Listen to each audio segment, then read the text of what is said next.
I'm not the jealous type. At least, that's what I told myself when Riley started chasing content like it was oxygen. She'd always been charming, a magnet in a crowded room, the kind of woman who could get the bartender to remember her name after meeting her once. When we started dating, her audience was a few thousand followers who liked her thrift store hauls and goofy skits. By our second year, a few thousand was hundreds of thousands, and my girlfriend's life had become a machine that ran on engagement, sponsorships, and what the algorithm wanted from her on any given Tuesday. I work in IT, quiet, predictable, and invisible if I want to be. I liked being behind the scenes. I was the guy holding the ring box in my head, planning how I'd ask, thinking of private things like a picnic on the hill where we first kissed. She liked public moments. Do it on a live stream, she joked once, and I laughed because I thought she was kidding. When she told me she was flying to Vegas for a collab weekend, 2 days of pop-up content with other creators, I didn't blink. She kissed me at the door, tossed me a heart with her fingers, and said, "Don't miss me too much, hubby." It was the kind of thing she said all the time. A silly nickname, nothing more. I didn't think about it again until the next morning, when I woke up to a dozen pings in our group chat, memes, screenshots, a link. At first, I thought it was a prank from my friends, some dumb joke about what happens in Vegas. Then I tapped the link, and my stomach turned to stone. Riley, in a white cocktail dress with rhinestones, stood under a neon-lit arch in a chapel called Lucky Love. Beside her, Drew, her ex. The caption was wild. Spontaneous live wedding. Wild Vegas vibes. And the chat was a waterfall of laughing emojis, donations, and comments like, "No way she did this to Darren," and "LMA, her BF is watching RN." I wasn't watching. I had slept through it. The video had been posted 6 hours earlier. It already had 500,000 views. I clicked, and there they were, Riley and Drew smiling in a way I hadn't seen on her face in months. A bored-looking efficient in a sparkly blazer read a script. "Do you, Riley, take Drew?" Laughter. Someone off camera yelled, "Kiss!" The chat exploded. The officiant shrugged, asked something about content and ceremony only, and then there it was, the kiss. The comments sped up until they looked like a slot machine. My hands shook. I rewound, watched again. I read the chat messages after. "Poor Darren," one said. "He seems nice." Another, "Imagine being the boyfriend watching your girl marry her ex." Someone pasted my old Instagram photo with Riley, circled my face in red, and wrote "NPC boyfriend." She called me 20 minutes later, like a timer went off. "Baby," she chirped, breathless. "Oh my God, don't freak out. It's a prank. It's content. It's—" "Are you married?" I asked. There was a pause, then a laugh I didn't recognize. "It's a Vegas chapel. It's not real. We didn't sign anything legit. It's for views. Everyone's doing fake weddings this month. The trend." "The kiss," I said. "Babe," she softened her voice. "You know how it is. It's a character. Drew is safe. My audience likes the chemistry because we used to date. It's nostalgia bait. Darren, look at me." Her voice shifted from sugary to managerial.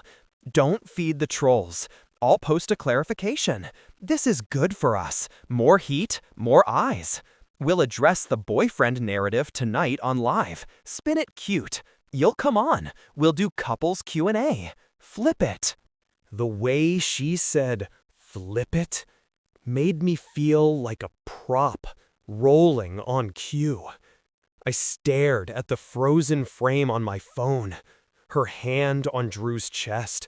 the corners of her mouth tipped up in a way I hadn't inspired in a long time. A buzzing began in my ears. It didn't stop when I showered, or when I poured coffee I didn't drink, or when my boss messaged me asking if I was okay, because my name was now trending with hers. That afternoon, I did something I'm not proud of. I watched the replay. I watched it 3 times. I read every comment. I blocked a dozen strangers who slid into my DMs with clown emojis.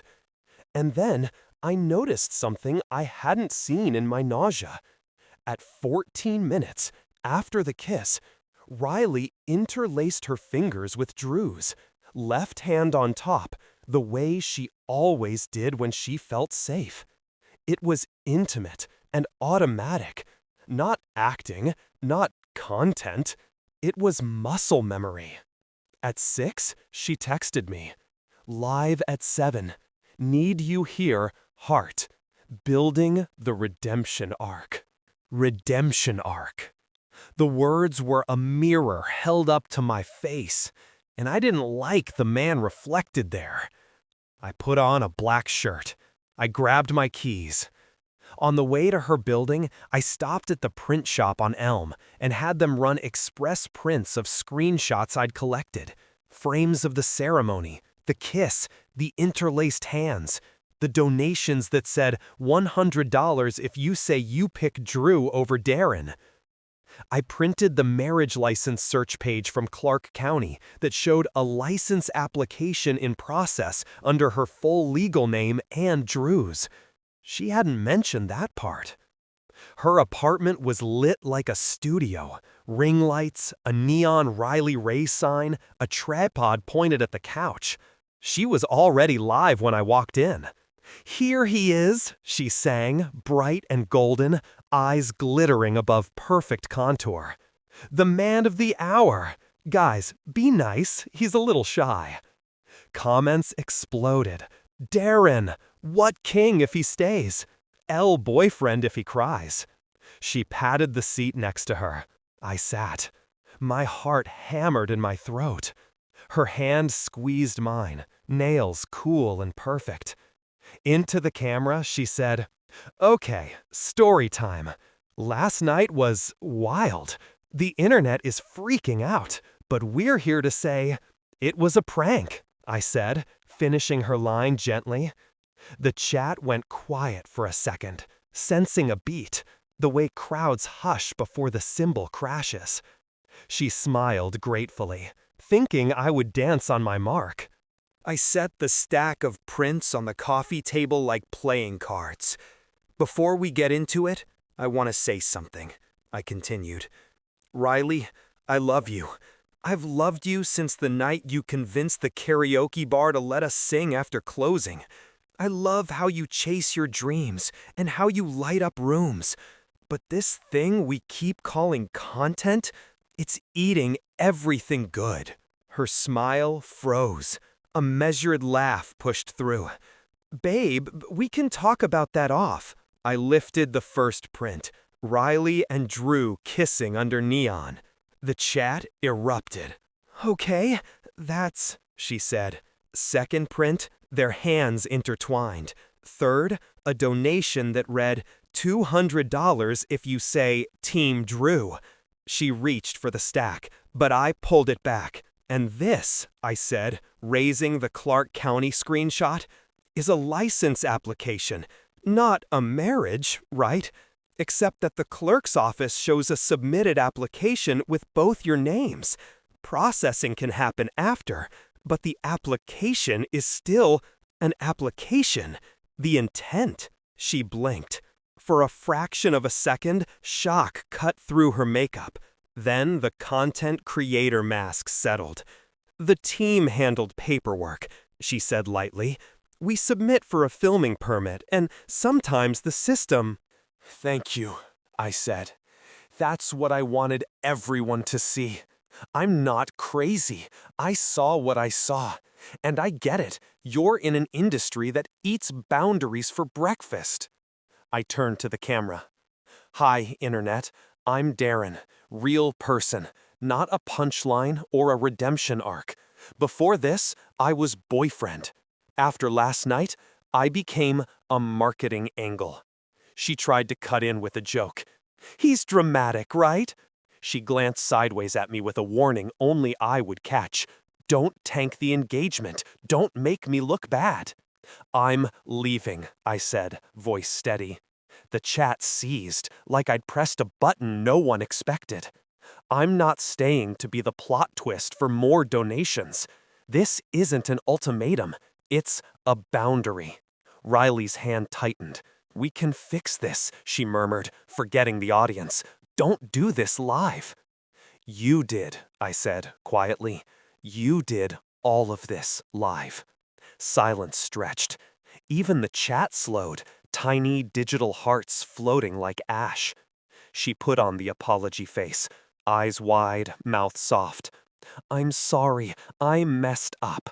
Guys, I messed up, she said into the lens, tears welling just enough to glitter. The comments split. Queen owns it. Dump her. Scripted? This is so fake. This is so real. I stood up. My knees wanted to fold, but I stayed on my feet. I'm not asking anyone to cancel her, I told the camera. I'm asking her to stop canceling me. I won't be the villain or the fool in a story I didn't write. I looked at Riley. I loved you, but I'm not competing with an ex and a million strangers for your attention. Not like this. Then I did the thing she would never do. I ended the live. Just click the little X. Her jaw dropped. Darren! She yelped, lunging for the phone. Too late. The apartment felt like a forest after the music stopped, quiet and full of secrets. She spun on me. You just killed the momentum. Do you understand what that does to the replay? We needed a resolution. We needed honesty, I said. Tell me the truth. Did you plan to do it with Drew? Her shoulders slumped. In the sudden quiet, she looked young, not the confident woman with the neon sign. It was supposed to be a joke, she whispered. But when I saw the numbers, I panicked. I kept going. And the license application? She flinched. The chapel asked for it to make it look real. I didn't think you'd see it. There it was. Not a grand conspiracy. Just 100 little compromises strung together with confetti. I nodded. I know you didn't plan to hurt me, I said, but you did. I left with a backpack and the knowledge that my face was probably a meme already. The internet did its internet thing that night. Some people called me a hero, others said I was a manipulator with a victim complex. Someone recorded the last minute of the live and uploaded it with dramatic music. Another found my LinkedIn and asked my employer if I could fix their Wi-Fi. I turned my phone off and went to my friend Marcus's place with a six-pack. We sat on the couch and ate cold pizza while his dog snored. The next morning, my phone lit up with an apology video from Riley. She said my name softly and blamed industry pressure and bad judgment. She turned the comments off. Drew posted a smirking response, leaning into the villain role, because in his world, all press is good press. My inbox is filled with interview requests. Tell your side, the subject lines begged. I didn't take them. But I did post one thing. No music, no jump cuts, just me in my kitchen. I'm okay, I said. Here's what I learned. If you date someone whose job is to turn life into content, you need double the communication and triple the boundaries. You can't yes and your way through betrayal. Love is not a storyline. It's a choice, again and again. I paused and attempted a smile that probably looked as tired as I felt. Also, don't read the comments. It didn't go viral. It didn't need to. My mom saw it. So did the people who mattered. By the weekend, I took a drive out to the hill where I'd once imagined proposing. The grass hadn't changed. A kid flew a kite. A couple argued gently about sunscreen. Life kept moving, unstreamed and uncurated. Sometimes at night, when the apartment is too quiet and the algorithm remembers me, clips of that neon chapel try to crawl onto my screen. I swipe past. In my head, I still see her interlaced fingers and the way she looked at me when I hit end live. But I also see something else now. My own hands, shaking but steady, choosing to close a window, choosing me. I'm not the jealous type. I'm the boundary type, it turns out. And if there's one thing I know now, it's this. The best flips aren't for views. They're for your own life.